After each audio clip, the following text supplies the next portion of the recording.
Okay, picture this. A man in a perfectly normal business suit hijacks a plane, gets a boatload of cash, and then just vanishes, jumps out at 10,000 feet. We are about to dive into one of the most baffling, unsolved mysteries in history. It's a story that kicks off on just another routine flight and ends, well, somewhere in a storm over the American wilderness. Right, this isn't just a question, it is the question that has kept investigators and conspiracy theorists up at night for over 50 years. I mean, it's like a real-life magic trick, a disappearing act pulled off in midair with the entire world watching. So let's get into it and break down exactly how he might have pulled it off. So our story starts the day before Thanksgiving 1971 on a Northwest Orient flight. And there's this one passenger, a guy who bought his ticket under the name Dan Cooper. He was the spitting image of a 70s businessman. You know, the sharp suit, dark sunglasses, the works. He had this super calm vibe that gave zero indication of the absolute chaos he was about to unleash. Shortly after they took off, Cooper casually passed a note to a flight attendant, Florence Schaffner. You know, she probably thought he was just giving her his phone number, so she just slipped it in her pocket. But he leaned in closer and said, "Miss, you'd better look at that note. I have a bomb." So she sat, and he calmly opened his briefcase, just enough for her to see this terrifying mess of red cylinders and wires. Yeah, the flirting was over. The hijacking had officially begun. Cooper's demands were laid out with this eerie, calm precision, like a man who knew he held all the cards. He wanted cash, $200,000, which is over $1 million today. And he wanted 4 parachutes, which was a really specific and kind of strange request. He wanted everything ready for his next move. The message was crystal clear. Do what I say, or everyone on this plane pays the price. And here's what's so fascinating. While all this tension is unfolding on the plane, back in the corporate office, the airline's president made a purely business decision. He ordered everyone to cooperate fully. Why? To avoid a media circus, to protect the company's reputation. It was a calculated risk to keep things quiet. So, the plane lands, the passengers are let go, everyone's safe. But this whole ordeal was far from over. With a full tank of fuel and a bag stuffed with cash, D.B. Cooper was about to kick off the most daring part of his plan, the jump into absolute nowhere. As soon as they were back in the air, Cooper gave the pilots a new set of very technical instructions. This guy was no amateur. He clearly knew a thing or two about aviation. He wanted them to fly low, at 10,000 feet. He wanted the wing flaps at 15 degrees, and he told them to fly at the slowest possible speed without stalling the jet. This wasn't a flight plan to Mexico City. It was a carefully crafted flight plan for a parachute jump. So here's how it all went down.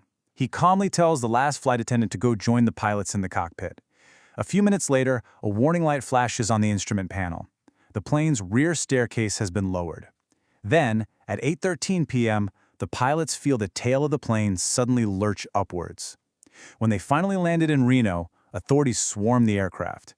But all they found was an empty cabin. Cooper, the money, and 2 of the parachutes had just vanished into the night.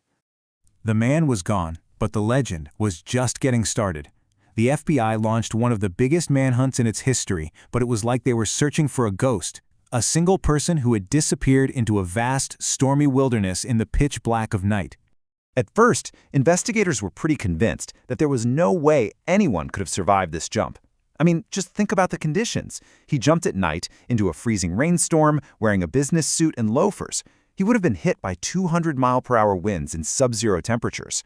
For all intents and purposes, the FBI figured D.B. Cooper had simply jumped to his death. But here's where things get really interesting. While all the experts were saying the jump was basically a suicide mission, a weird wave of copycat hijackers accidentally proved them wrong. In the years that followed, at least 5 other guys tried similar jumps, some in even worse conditions, and every single one of them survived. This forced the FBI to face a pretty chilling possibility. What if D.B. Cooper actually made it? And speaking of how the story was told, here's a fun little tidbit about his name. He actually told everyone his name was Dan Cooper, but an early reporter, probably rushing to meet a deadline, misheard it as D.B. Cooper. And thanks to this psychological quirk called the anchoring effect, where our brains cling to the first piece of info we get, the wrong name stuck, and D.B. Cooper became a legend. For years, the case went completely cold. No body, no parachute, not a single one of the marked ransom bills turned up. It really seemed like Cooper had just evaporated. And then, after nearly a decade of total silence, something incredible happened. For 8 long years, that case file just sat there, collecting dust. There were no new leads. The trail was ice cold. It was a total dead end. Then, in 1979, you get a scene that sounds like it's straight out of a movie. An 8-year-old kid named Brian Ingram is on a family picnic along the Columbia River. He's digging in the sand to build a campfire when his hands hit something else. 3 bundles of rotting cash. This was it. The serial numbers were a perfect match. They found $5,800 of Cooper's ransom money.